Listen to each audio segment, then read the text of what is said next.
La modernité est schizophrène. D'un côté, nous avons notre cerveau gauche, celui de la raison, celui auquel nous devons l'automobile, l'électricité, les smartphones, les ordinateurs et bien d'autres choses encore, auquel nous devons une amélioration extraordinaire de notre qualité de vie, de notre durée de vie. Et puis nous avons notre cerveau droit, celui de l'intuition, celui qui nous dit, avec les grandes traditions de l'humanité, que le monde a un sens, ne se limite pas à ce qu'on peut voir, toucher, mesurer, peser, comme l'affirme la modernité. C'est pourquoi l'écrivain anglais Charles Pierre Snow a dit, il y a déjà près d'un siècle, que s'était créé un fossé entre les deux cultures, entre la culture humaniste, celle qui est reliée aux grandes traditions de l'humanité et qui nous dit donc que le monde est porteur de sens, et cette culture technicienne, technocrate, auquel nous devons tant. Eh bien, un des problèmes que nous avons, c'est de redevenir des êtres cohérents, des êtres unifiés.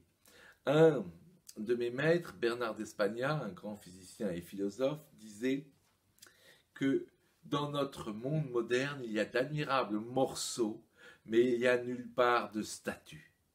Vous savez, il faisait allusion à ces morceaux que l'on trouve au Louvre ou ailleurs, de statues grecques, où il y a des pieds, où il y a des bras, des troncs, des têtes, mais aucune statue n'est complète. Eh bien, voilà ce que nous devons faire. Nous devons essayer de bâtir des synthèses dans notre monde entre justement tradition et modernité, science et sens, science et religion. Mais nous sommes confrontés à un autre challenge. Nous sommes confrontés à une accélération gigantesque du monde. Nous avons aujourd'hui, avec les réseaux sociaux, avec les chaînes de télévision en temps réel, une incroyable accélération de tout ce que nous avons comme interaction entre les personnes. Ainsi, chaque fois que vous envoyez un tweet, chaque fois que vous lisez un email, c'est une interaction. Or, j'ai été l'élève du prix Nobel Ilya Prigogine, un des fondateurs des théories de la complexité et du chaos. Vous entendrez un petit passage exclusif que j'ai enregistré de lui dans l'intervention d'une heure. Eh bien, Prigogine m'a appris que plus il y a de variables en interaction, plus le monde est complexe et plus les idées nouvelles s'appliquent. Je prends un exemple. Imaginez un pendule suspendu au plafond et un deuxième pendule à côté.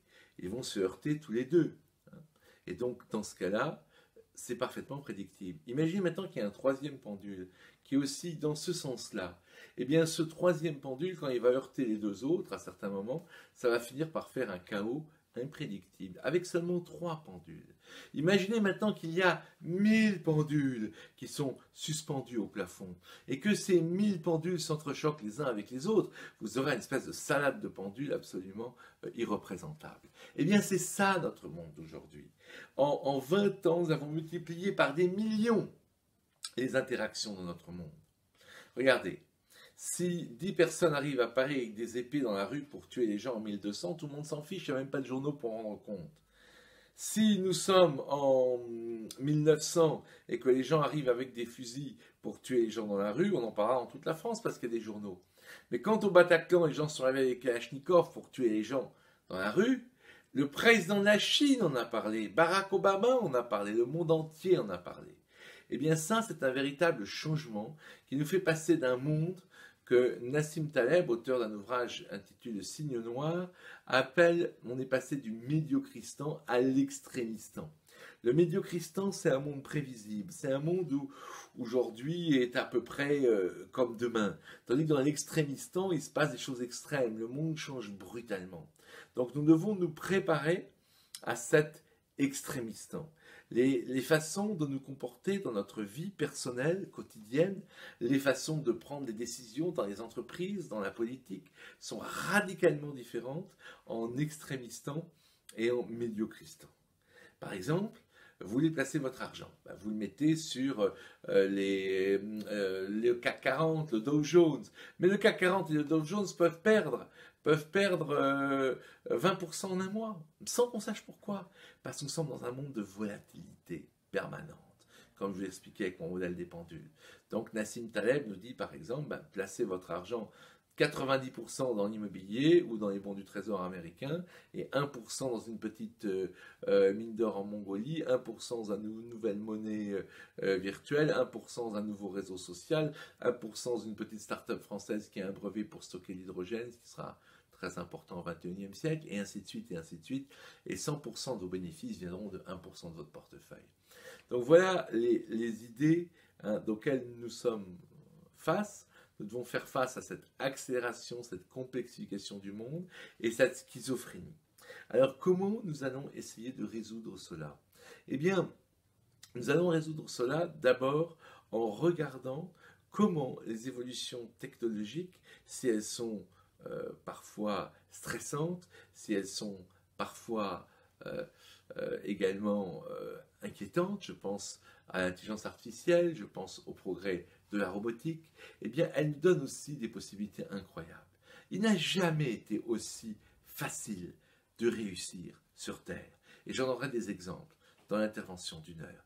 Vous pouvez avoir de jeunes sans-papiers mexicains, de jeunes africains qui font des choses incroyables, alors qu'il y a 10 ans, ils n'auraient jamais pu réussir. Effectivement, justement, cette complexification, ces nouveaux réseaux sociaux donnent aux gens infiniment plus de possibilités que dans le monde de hier. Et ça, avec également les possibilités de financement collaboratif, de toutes les actions communautaires qui se développent, c'est quelque chose qui est formidable pour toute l'espèce humaine.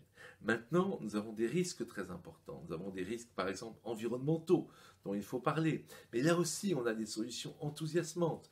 Je vous présenterai ce que j'appelle la vraie écologie, c'est-à-dire une écologie qui ne se contente pas de polluer moins, une écologie qui ne cherche pas la décroissance, qui ne cherche pas à réduire la place de l'être humain sur Terre, mais une écologie qui va au contraire faire à la fois de la croissance et de la restauration de l'environnement. Oui, on peut avoir le beurre et l'argent du beurre. On peut avoir des choses incroyables dans le monde d'aujourd'hui déjà, avec des gens comme Gunther Pauli et son dernier ouvrage, Soyons aussi intelligents que la nature, dont je vous parlerai, et William McDonough qui fait des usines tellement propres qu'elles rendent l'air et l'eau autour d'elles plus propres qu'avant que l'usine ne soit là. Et non pas qu'elle pollue moins, non pas qu'elle pollue pas du tout, mais qu'elle restaure l'environnement. Ça est donc des solutions que nous avons qui sont absolument formidables pour le monde de demain.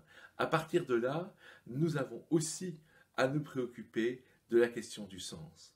Et là, on se tournera brièvement, car le temps nous est limité, vers des domaines comme nous avons la physique quantique, l'astrophysique et bien d'autres choses encore, les expériences sur la conscience, que je ne ferai que résumer, mais qui nous disent en fait que le monde tel que nous le connaissons sous sa forme classique, ce monde limité dans le temps, l'espace, l'énergie et la matière, ce monde où nous-mêmes nous ne serions, notre conscience, qu'un épiphénomène, quelque chose qui serait une sécrétion des neurones comme le foie sécrète la bile, ce monde où nous serions prisonniers de ce monde de 3 dimensions, de temps, d'espace, d'énergie et de matière, eh bien ce monde est infiniment plus complexe, plus profond.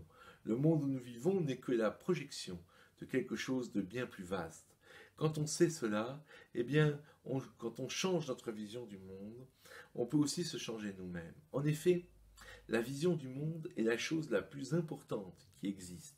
Regardez, à l'époque, Copernic et Galilée, l'affaire Galilée, ça n'aurait même pas fait une minute sur TF1 20h, si TF1 20h avait existé à l'époque de Copernic et Galilée.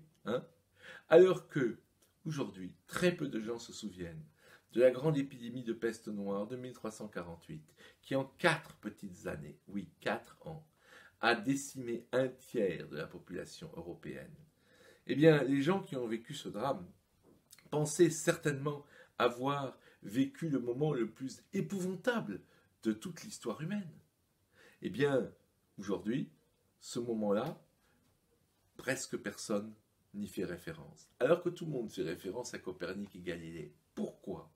Eh bien, parce que, comme je viens de vous le dire, Copernic et Galilée, cela change radicalement notre vision du monde. La Terre n'est pas au centre du monde, mais elle tourne autour du Soleil. Donc nous ne sommes pas au centre du monde, nous sommes simplement aux 2/3 d'une galaxie, là, sur une étoile de banlieue, semblable à 2 milliards d'autres étoiles. Et vous savez quoi? C'est quelque chose qui a radicalement changé notre civilisation. Regardez le capitalisme. On dit parfois que le capitalisme, c'est à cause du protestantisme, des valeurs protestantes. Eh bien non. Moi je dis, le protestantisme lui-même, c'est qu'une conséquence de ce mouvement vers la rationalité, vers le déterminisme, vers le réductionnisme, qui sont les caractéristiques de la modernité. Oui, regardez, analyse rationnelle des textes, refus des miracles. Le protestantisme est une religion qui est normale de voir émerger quand il y a une montée de 2 grands critères, déterminisme, réductionnisme. Le déterminisme, ça veut dire que quand vous entendez grincer la porte du grenier, c'est pas la belle-mère qui se manifeste de l'au-delà. Il y a une cause physique. C'est la base de la modernité. Le monde physique est fermé sur lui-même. Et puis, le réductionnisme, c'est-à-dire que vous coupez le réel en tranches, vous coupez une table en molécules, la molécule en atomes, l'atome en particules élémentaires, et quand vous avez analysé ce que sont les particules, vous savez ce que sont les atomes, les molécules, et puis la table elle-même. Donc ça, ces idées-là, ce sont des idées qui amènent à ce désenchantement du monde, qui amènent à cette vision matérialiste du monde. Eh bien, ces idées-là, elles ont aussi amené, par exemple, le taylorisme. Regardez dans l'organisation d'entreprise. Le monde est une grande mécanique avec des particules élémentaires. Eh bien, dans ce cas-là, vous avez l'idée que l'entreprise est une grande mécanique dont les particules élémentaires sont des hommes, dont le comportement est réglé par des règles, les fameuses procédures tayloriennes. Voyez? Donc là, toute l'organisation de la modernité, l'éducation aussi. L'éducation, c'est le taylorisme éducatif. Tous les enfants ont le même âge, on les met à l'école au même moment, avec le même programme, et toute la génération qui est née en 2001, en 2002, en 2003, un peu comme les modèles de voitures, sans vouloir être péjoratif. L'éducation, c'est du travail à la chaîne pour les enfants. Eh bien, tout ceci est en train de voler en éclats sous le fait d'un nouveau paradigme, sous le fait d'une nouvelle vision du monde. Donc d'un côté, nous avons cette nouvelle vision du monde théorique, qui nous donne les bases conceptuelles pour comprendre le monde autrement et donc nous organiser autrement, puisque la vision du monde, comme je viens de vous le dire, est à la base de l'organisation même de nos sociétés et de nos civilisations. C'est la façon indirecte mais très profonde dont la science nous impacte.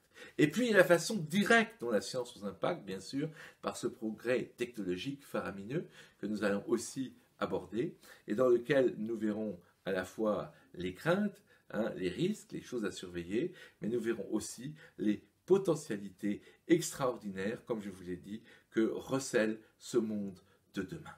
Donc je vous donne rendez-vous pour cette exploration à la fois de la technique et à la fois de ce qu'il y a derrière, c'est-à-dire des sciences fondamentales que nous résumerons dans la petite heure qui nous est accordée. Merci.